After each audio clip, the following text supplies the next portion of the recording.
తెలంగాణలోని దేవాలయాల్లో మెరుగైన వసతులు కల్పించడమే రాష్ట్ర సర్కార్ లక్ష్యమన్నారు ప్రభుత్వ విప్ ఆది శ్రీనివాస్.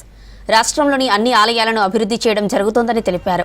వేములవాడ రాజన్న ఆలయ అభివృద్ధి, పట్టణాభివృద్ధి, శ్రీ జోడ ఆంజనేయ స్వామి అభివృద్ధికి కృషి చేస్తున్నామని చెప్పారు. రాజన్న సిరిసిల్ల జిల్లా వేములవాడ అర్బన్ మండలం అగ్రహారంలోని శ్రీ హనుమాన్ దేవాలయాన్ని సందర్శించారు ప్రభుత్వ విప్. 31 లక్షలతో అంజన్న సన్నిధిలో ప్రకార గోడ, ఆర్చి నిర్మాణం కోసం శంకుస్థాపన చేశామన్నారు. దాదాపు 150 కోట్ల వ్యయంతో వేములవాడ ఆలయం పట్టణాభివృద్ధి చేస్తున్నామని తెలిపారు ప్రభుత్వ విప్ ఆది శ్రీనివాస్.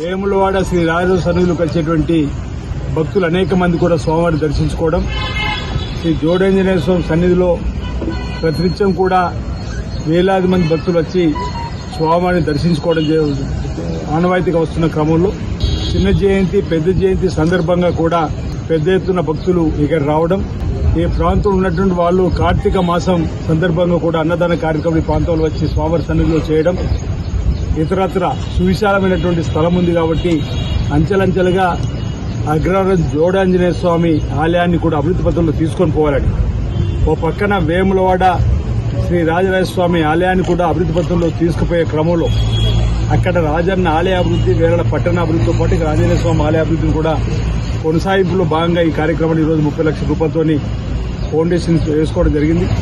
ఆ తర్వాత ఆలయ అంతర్భాగంలో ఉన్నటువంటి గర్భాలయం సంబంధించిన దానిలో గ్రానైట్ను నూతన పద్ధతుల్లో రాయిని వేసేటువంటి సందర్భం, పాత ఉన్నటువంటి స్థానంలో కొత్తగా కూడా అభివృద్ధి చేయాలని చెప్పి ఒక నిర్ణయం తీసుకోవడం జరిగింది.